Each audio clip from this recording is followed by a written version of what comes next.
इस दुनिया में अच्छाई और बुराई की लड़ाई सदियों से चली आ रही है।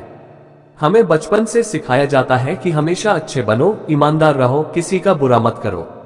लेकिन क्या सच में सिर्फ अच्छा बनने से सफलता मिलती है, या फिर हमें थोड़ा बुरा भी बनना पड़ता है? ये कहानी एक साधारण व्यक्ति आदित्य की है, जो अपनी ईमानदारी और अच्छाई के कारण हमेशा हारता रहा, जब तक कि उसने यह नहीं सीखा कि सफलता पाने के लिए कभी कभी कठोर और बुरा बनना भी जरूरी होता है।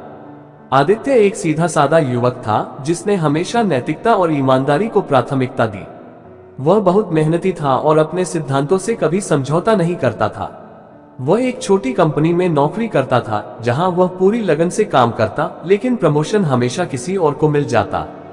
कारण वह झूठ, चालाकी, राजनीति और दूसरों को नीचा दिखाने वाले खेल में शामिल नहीं था। आदित्य के दोस्त और सहकर्मी अक्सर उसे समझाते, दुनिया में सफल होने के लिए थोड़ा चतुर और चालाक बनना जरूरी है, केवल मेहनत करने से कुछ नहीं होता। लेकिन आदित्य को यह सब गलत लगता। वह सोचता कि मेहनत का फल एक दिन अवश्य मिलेगा। एक दिन आदित्य को अपने बॉस ने एक प्रोजेक्ट सौंपा, जिसे पूरा करने के बाद उसकी पदोन्नति तय थी। उसने दिन रात मेहनत की, हर छोटी बड़ी चीज पर ध्यान दिया, लेकिन आखिरी समय में उसका प्रोजेक्ट किसी और को सौंप दिया गया। बॉस ने बहाना बनाया कि वह बहुत ईमानदार है और उसकी राजनीतिक समझ नहीं है। उस दिन आदित्य को एहसास हुआ कि सिर्फ अच्छा और ईमानदार होना पर्याप्त नहीं है। उसे झूठे, चालाक और मतलबी लोगों के बीच रहकर भी अपना स्थान बनाना होगा। अब आदित्य ने अपने व्यवहार में बदलाव करने का फैसला किया। उसने सोचा कि अगर उसे सफल होना है तो उसे थोड़ा बुरा भी बनना पड़ेगा।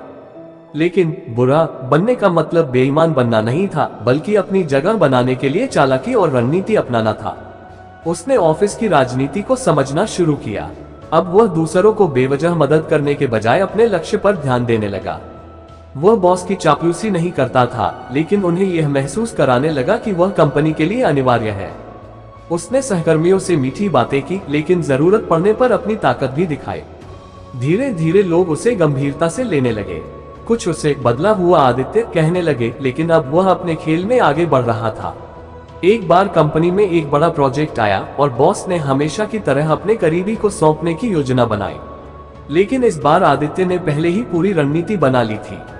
नेटवर्किंग, उसने सही लोगों से संपर्क बनाए, जिससे उसे अंदर की जानकारी पहले मिल गई। बॉस को प्रभावित करना, उसने अपनी उपलब्धियों को सही समय पर सही लोगों के सामने रखा। प्रतियोगियों की चालों को समझना, उसने अपने प्रतिद्वंद्वियों की कमजोरियों को पहचाना और उनका उपयोग किया। जब बॉस ने निर्णय लिया तो आदित्य को ही प्रोजेक्ट सौंपा गया। पहली बार उसने महसूस किया कि थोड़ा बुरा बनने में कोई बुराई नहीं है, जब तक कि वह किसी को नुकसान नहीं पहुंचा रहा। अब आदित्य सफल हो रहा था, लेकिन उसने ये भी सीखा कि बुरा बनने का मतलब दुष्ट बनना नहीं है, बल्कि अपनी बुद्धिमानी और समझदारी का सही उपयोग करना है। बेवजह लोगों पर भरोसा मत करो। हर किसी की मदद करने से पहले सोचो कि तुम्हें क्या मिलेगा। ऑफिस की राजनीति समझो, लेकिन उसमें फंसो मत। हमेशा अपना मूल्य बढ़ाते रहो, ताकि लोग तुम्हें नजरअंदाज न कर सकें। धीरे धीरे आदित्य एक सफल व्यक्ति बन गया। अब वही लोग जो उसे सीधा साधा कहकर नजरअंदाज करते थे, उसकी प्रशंसा करने लगे। ये कहानी हमें सिखाती है कि सिर्फ अच्छा और ईमानदार होना ही काफी नहीं है। अगर आपको सफलता चाहिए तो आपको समझदारी से खेलना होगा। ये दुनिया सिर्फ मेहनती लोगों की नहीं है, बल्कि चतुर और समझदार लोगों की भी है।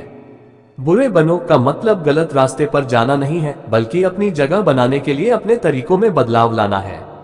इसलिए अगर आप भी सफलता चाहते हैं तो मेहनती होने के साथ साथ चतुर और रणनीतिक बने। तभी आप इस दुनिया में अपनी पहचान बना पाएंगे।